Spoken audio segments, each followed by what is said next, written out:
panel is about OTT rules, but this time Europe. So it's going to be a close match again. Thank you very much, Yves. Thank you very much, Sébastien. Didier, actually, yeah, you can take a seat, grab a seat, and you'll be joined on those seats by Domagoj JURJEVIC. I hope I didn't totally rip your name. And you're representing, of course, the BEREC, the body of the European regulators for electronic communications, and Eduardo Martinez-Rivero for the European Commission. Gentlemen, you have about 20 minutes to discuss those topics. Marjorie, I think one of those, you begin, or you're, I'm supposed to ask some questions? Absolutely. I mean, it's your debate. Okay, no your problem. Your time to shine. Okay, nice. Well, no, the question is, I have for you, Domagoj, is do you think, sorry to ask it like that, but do you think that operators and OTTs live in, I mean, symbiosis or in competition? What is your way to understand this position? Firstly, I would like to thank the organizers for inviting BEREC here on this conference and this particular session. So the question is quite interesting. I think that the fact is that maybe I will not say is it symbiosis or not, but the fact is that I can hardly imagine that broadband providers could live without the services that are offered over the internet, and in the same time I cannot see the business case of the OTTs if there was no any broadband access available. So in this respect, I think that it is a clear way that there is a mutual independency between the two. We as a regulatory authority for BEREC as a European regulatory authority, putting together all authorities for the different member states, we understood that that could be a important issue, and in our midterm strategy for 2017 and for the period till 2017, we made the analysis of the impact of the OTT services. Our report was on public consultations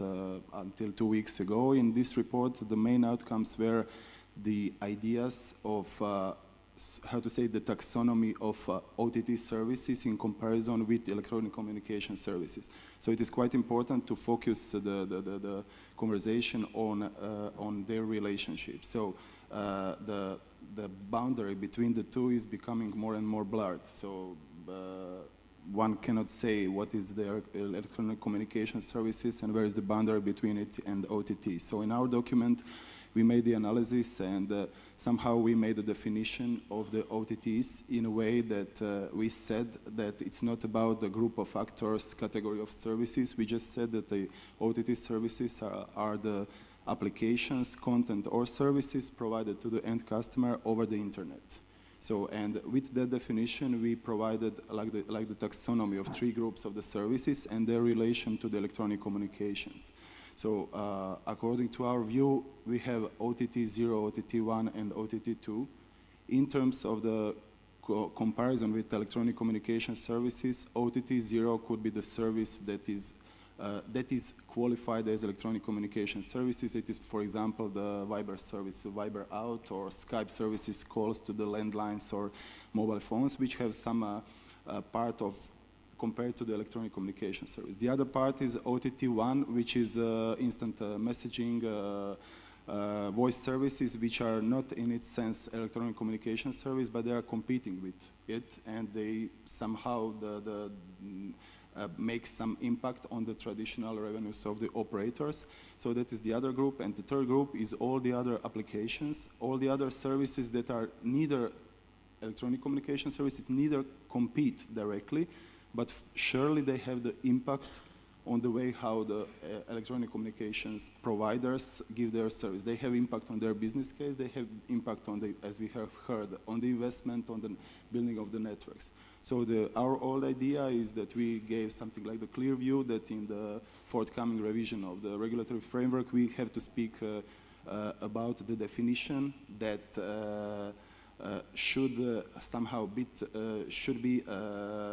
future-proof, and that could give us a possibility, if necessary in the future, to prevent any possible competition problems. Okay, okay, thank you very much.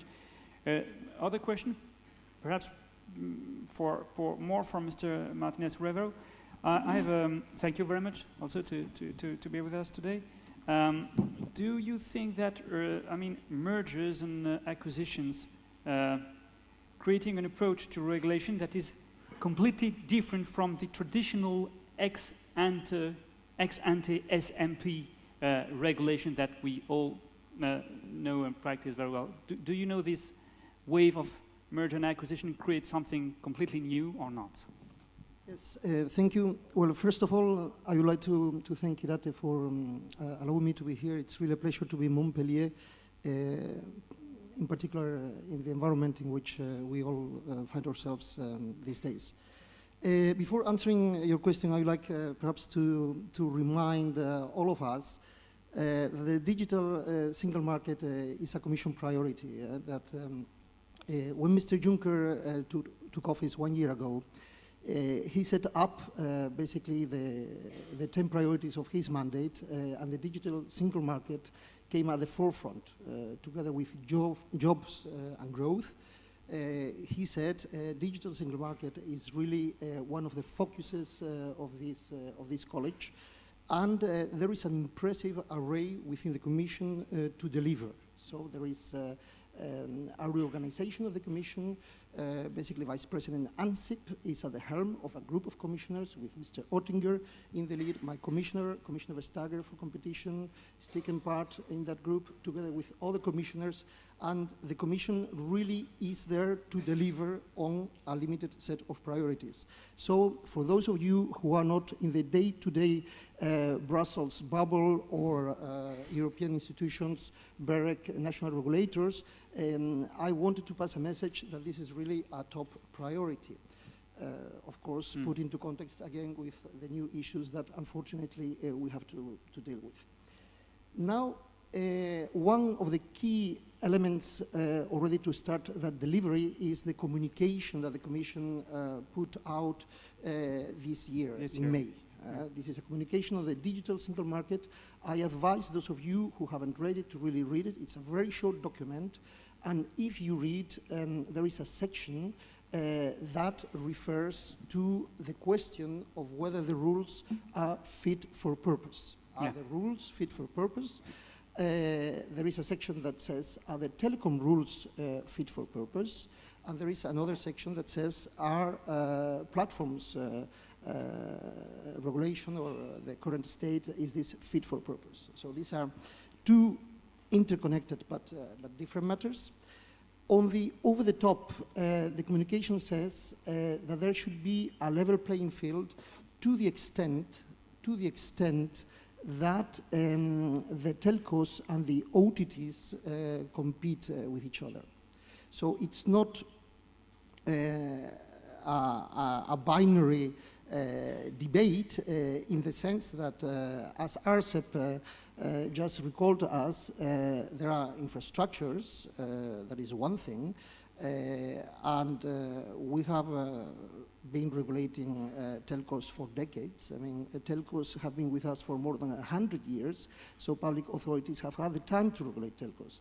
The internet is a more recent development, and so when regulators, and when I speak about regulators, I speak not just of sector regulators, but of public authorities in general, have the time to regulate, they often do that and they regulate. So there has been an accumulation of regulation over time on telcos. The same has not happened with OTTs.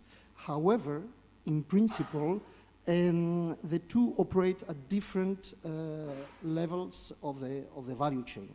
So the telco regulation was put out in order to avoid the bottleneck issue. So when there is an access issue and when there is an infrastructure and that infrastructure creates a bottleneck, then there is an issue of regulation that arises. And as Sebastian said, the aim is for regulation to be phased out as competition in the market develops. So I wish that at one point in time we are satisfied that regulation can be phased out. Of course, there are issues every day, but even if this may not happen in the coming years, that should be the goal. A different issue is the services. That is, services are provided over the networks, but there may not be bottleneck issues. So that is a different topic. So I wanted to really remind ourselves that one thing, and different levels of the value chain, as I said, one thing is the infrastructures, and another thing are the services provided over them. Now, in concrete terms, what is the Commission doing? There are many activities at the same time. There are several public consultations ongoing. One of them is on the review of the regulatory framework. It is online. There are several questions on the level playing field between telcos and OTTs. Questions that basically will allow the Commission to make an evaluation, and there DigiConnect, several of whose colleagues are here today, is in the lead. As DG Competition, we're working together with them as part of the institution. Basically, the Commission there will evaluate this public consultation, all the stakeholder input, the BEREC input, and will have to propose rules for a review of the regulatory framework, which, as I said, is a priority, and the proposals should be ready next year. There are also... I'm sorry, it's not going to be a smart question here, but can I remind you to hold your mic close to your chin so that everyone can hear you, because I was like trying to pay attention, and I was so distracted I couldn't hear you. Thank you for the remark, because normally I speak quite loud, that's why I keep the microphone. Thank you for the remark. The European Commission has to, stand up. Yes. So a different consultation is the one on platforms. That one is ongoing. It closes later, so all stakeholders are welcome to reply to that one also. Now, on your questions on mergers in particular and on antitrust, the competition rules are applied to all companies in the regulated sectors. If regulation is there, it helps. If there is no regulation, we nevertheless apply competition rules. That is, these rules certainly, 101 and 102 are treaty rules. For mergers, there is a specific regulation, although it is not primary legislation, there are specific rules. And it's a case-by-case analysis. So, of course, DG Competition is part of the Commission. It takes part in the internal consultations, in the internal debates. Our commissioner is a key player together with the other commissioners I mentioned in the debates of the college. But the competition cases are, how shall I say, Monsieur Lasserre, I'm sure he'll confirm or say the same line. Competition cases are based on the merits. They're based on a thorough analysis, facts-based. It is not a politically driven exercise. Far from it. That is the situation. Okay, thank you. May I ask you one more question very, very quickly? I noticed that you mentioned there is two divided things, two separate things. Regulation of networks, regulation of services, and you explain that as far as networks are concerned, as far as telcos are concerned, you are, if I understand, quite happy with the fact that we are in a new period with the perspective of a phasing out of regulation. And you say that in the other part of the world, the regulation of the platforms, regulation is coming. And the reflection is, the regulation is coming, but in the future. My question is the following. It's, of course, about level playing field. We are convinced, we see that things come very, very quickly in the operator's side in terms of regulation. The European regulation come very quickly.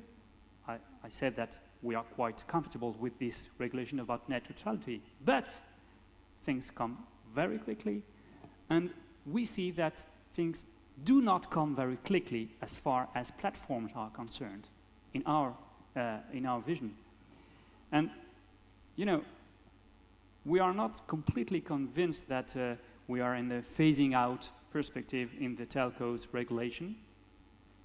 I'm not sure as well that all operators want a phasing out, including the challenges operators, but this is a parenthesis. So, I mean, there is a different, it is not the same thing in the operator side. Regulation comes quickly, and in the platform side, it is not the case. It's quite peculiar, don't you think so? Yes, I mean, one has to make a difference between, let's say, the regulation of access to a bottleneck, the access regulation, and other types of regulation. So, as I said, the issue is not binary regulate yes or no, is rather what type of regulation do we have? If we don't have, what type of regulation do we want to have? And what is the scope of that regulation? So the access regulation, that is the regulation that was set up to liberalize the telecoms markets. Remember that we were starting from monopolies. Thanks to this liberalization, to the regulation, and to the application of competition law, you and others are here today. Otherwise, we wouldn't be having this debate. So that is a good outcome. That is a good outcome. Access regulation. I'm not saying there will be less access regulation, just like that. I mean, who can see where the future will bring us to? What I'm saying is that in the framework itself, there is the principle inbuilt in the Better Regulation Directive, in the latest modification of the framework in 2009, that the principle is that regulations should be progressively diminished as competition in the market develops. It is an aim that is ahead of us. Now, separate from access regulation, there is all the block of legislative instruments and many types of legislation, data protection, privacy, tax legislation, consumer contracts. There's a whole body of rules that applies in a general manner. And then there is a question, which like many questions, or like all questions, is a legitimate question, is this balanced? And the Commission is out there to find out from the market, from stakeholders, what are the ideas in order to fit the reflection going forward. Now on the platforms, it's really a fact-finding exercise. So the consultation is there, and there is no preconceived next step announced until the consultation has happened and the Commission has had taken stock of this consultation. So there is not a substantive, if I can call it, predetermined objective there. Right. Yeah. Just wanted to point out maybe the difference between access and services regulation, that we do have to bear in mind that national regulatory authorities in the past, some of them even today, are regulating services on the retail level, like voice services and the access to the voice services. So it's quite important for us as regulatory authorities to have the clear view what is our, how to say, legal basis to as the data from the side of the operators. As Sebastian said, some of the operators are operating in one country, or some of the OTTs are in the one country, and we need to get the data to understand the implication of their business case to our country, in order not to have maybe more regulation, but in order to have less regulation, to deregulate some of the markets where we have SMP operators in each of our countries. And it is quite important issue that really to have that legal power to ask the data and to understand market dynamics. Because, as I usually say, we are here to give the consumer choice. It was when started the demonopolization of the market to give the consumer choice. It is the question again of the net neutrality, to give the consumer choice to access to anything they want. So in that case, it's quite important, not just that we are here to regulate something, but to understand the market dynamics and to make some decisions which can go in the way of the regulation of something. Okay, thank you.